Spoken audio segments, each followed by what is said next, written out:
I mean, I thought about getting a tetrabyte disk, Mm-hmm. and then I could put my whole self on it. Right. I could just go right into it and be Right. there.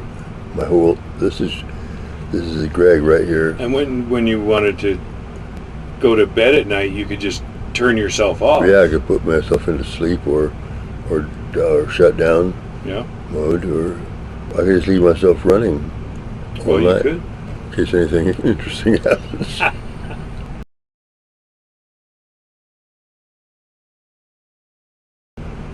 Franz Kafka S. woke up one morning to find that he'd been transformed into a tiny memory card. Which was it was hard communicating with his wife, but she plugged him in every day. He lay there in bed for quite a while before she discovered it. And she goes, "What's this?" She plugs it in. "Oh, thank you, dear. I've been waiting for you to do this. Leave me plugged in all the time from now on, okay?" I feel very, very helpless when I'm not plugged in. But after a while, Francis Kafka S.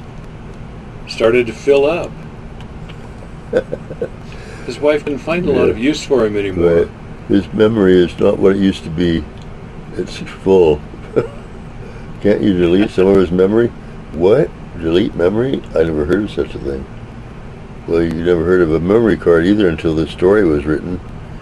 I mean, it's only 1836. What do you expect? Right. I don't expect anything. I have no expectation because expectation is suffering.